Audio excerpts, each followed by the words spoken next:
You're telling them that you don't have a drug problem, but that you do admit that you were selling drugs. She could either put you in prison for 10 years or she could give you probation for 10 years. Yes, ma'am. You're asking this judge to put you on probation. Can you tell the judge why you are asking her to give you probation? Yes, ma'am. My mom, she's very sick and there's no one there to help her. And she needs me there with her. I will tell you, it is very rare for the court to see people admit to selling drugs and saying, no, I don't have a drug problem. I just sell drugs. If you love your mom, like you say you love your mom, then you need to stop doing this because you're breaking her heart. All right, guys, today we're diving into a wild court hearing with Judge Boyd and this guy who's got a rap sheet longer than a CVS receipt. Seriously, though, he's been in and out of the system for years. This time, though, he's in hot water for selling drugs, and just to tell you, this thing gets very, very intense. Judge Boyd does not hold back, and this man ends up admitting to everything. The judge practically buries this guy. And honestly, you won't want to miss how it all plays out, especially the sentencing at the end. It's just brutal. What do you guys think about this court hearing here? Drop your thoughts in the comments. And if you're into content like this, don't forget to like and subscribe. All right. In each cause number, according to the plea bargain agreement, punishment is to be assessed at 10 years in the prison. There's a $1,500 fine. The state is opposed to your application of community supervision. The cause numbers are to run concurrently, and they're taking 2 cases into consideration. State, do you have any witnesses? No, you are. Defense, any witnesses? I would just call my client, Your Honor. All right, can you raise your right hand for me? Do you solemnly swear or affirm the testimony you give will be the truth and nothing but the truth, so help you God? Yes, ma'am. All right, you can lower your hand if you'll state your name for the record, please. All right. Thank you, Your Honor. Mr. We're here today for the judge to assess sentencing in your cases. You understand that? Yes, ma'am. And you understand all the cases that are being taken care of today and also the ones that are going to be dismissed. Yes, ma'am. Okay. You asked the court to do what's called a TAP evaluation where you talk to the drug counselors prior for her to do this sentencing. Do you remember that? Yes, ma'am. Okay.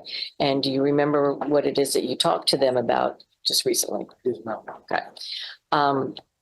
In your meeting with the drug counselors, my understanding, you're telling them that you don't have a drug problem, but that you do admit that you were selling drugs. And you understand that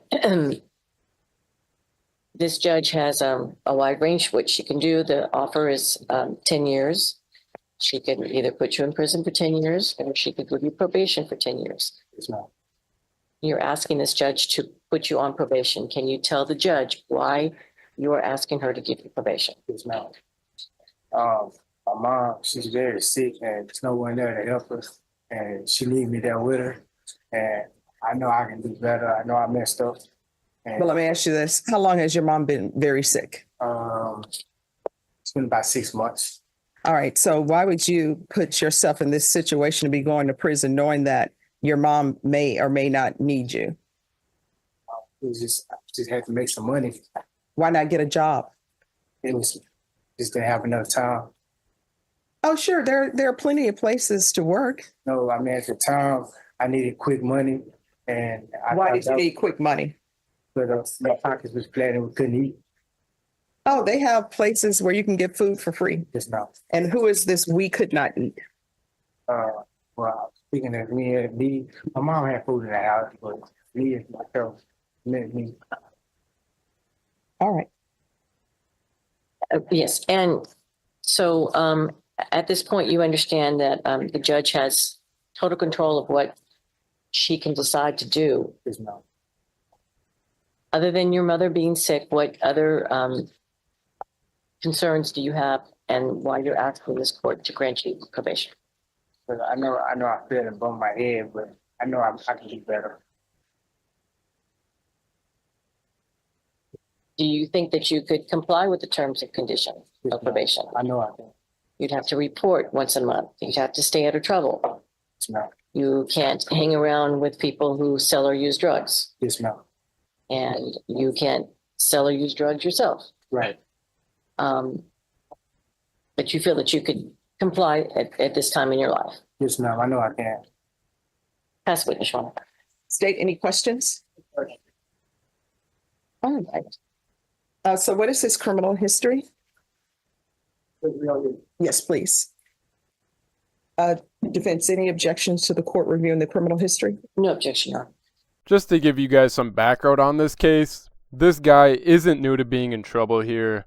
He's got a very, very long rap sheet to go along with his drug charge, and honestly, I don't even need to know the exact charges to guess it's pretty bad. What really gets me though is how he's sitting here claiming he sold drugs to pay for his sick mom. Like, seriously, like you seriously couldn't get a regular job or find some other way to make money? That excuse just doesn't add up for me. What do you guys think though? Does that sound legit, or is he just trying to get some sympathy here? Because, I mean, there is a case where that could be the case, like if there's like a cancer bill or something, but it just doesn't seem likely in this case here, especially since he has a long rap sheet of charges. But the way he says it so casually, like selling drugs is just something you do when times get tough, is kind of crazy. You know, maybe I'm like out of touch with reality, but I know Judge Boyd isn't. She's sitting there and it doesn't look like she's buying any of his story. She knows exactly what's going on, and you can tell she's not going to go easy on him here. Honestly, the law doesn't mess around with stuff like this, especially when you got a history of breaking it. It's one thing to make a mistake, but when it's a pattern like this, judges usually come down hard on you. I mean, would you guys give him another chance, or is it time for him to pay the price? Alright guys, now we're getting to the part where Judge Boyd is about to hand down the sentence here, and I'm telling you guys, it's gonna be intense. Is she gonna give him the full 10 years in prison, or is she gonna surprise us with probation? Either way, it's about to go down. Let me know what you guys predict in the comments, and let's dive back in. Your Honor, we understand he has a very long checkered history. We are asking you to think outside the box. He is asking for probation.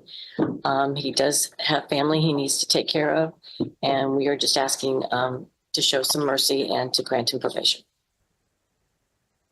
All right, Mr. I will tell you, it is very rare for the court to see people admit to selling drugs and saying, no, I don't have a drug problem. I just sell drugs. At the same token, people will come before me, and you've come before me, and you said there are other people that you need to take care of. People need to think about that before they do wrong. You understand? I understand. All right.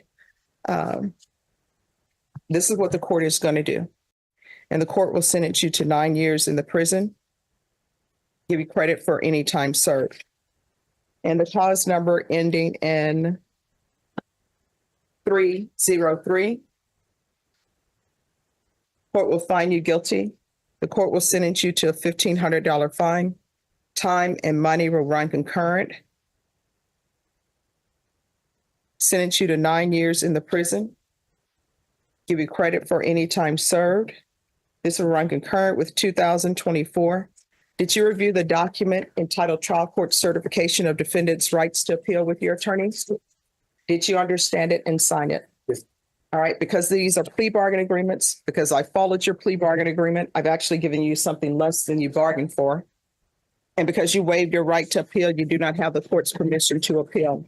Because these are felony convictions, you're not allowed to own or possess any weapons or ammunition. If you have a question over what a weapon or ammunition is, you'll need to speak to an attorney. Do you understand? Yes, ma'am. All right, we can go off the record. Here's the thing.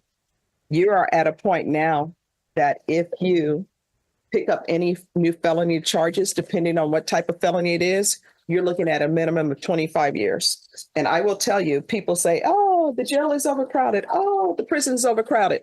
Guess what? People will always build new prison. They'll always find space for you. And if a cell is only supposed to have 10 people in it, if they need to put 20 people in that cell, they're going to put 20 people in that cell, whether it's a violation of federal law or not. You understand? Yes, ma'am. So if you love your mom, like you say you love your mom, then you need to stop doing this because you're breaking her heart. You understand? Understand.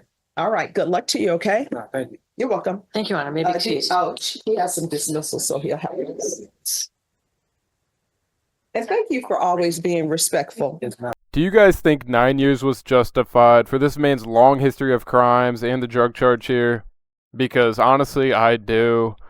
This guy knew exactly what he was doing when he was out there selling the drugs, and it's not like he hasn't been through the system before.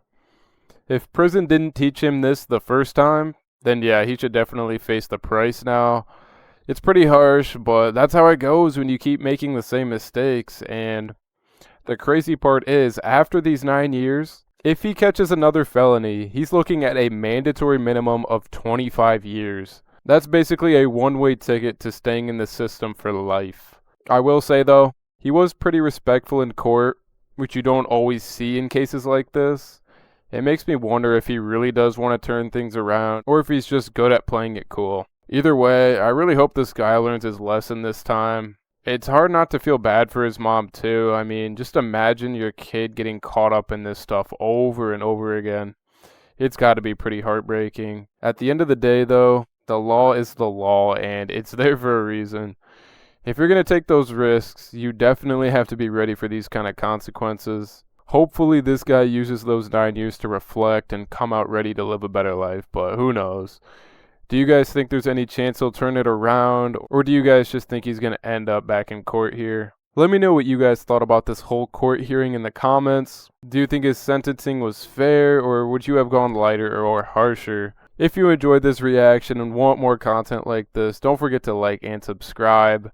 It helps me out a ton and keeps the channel growing so we can expose the crime. Thank you guys so much for watching and take care. I'll catch you in the next one.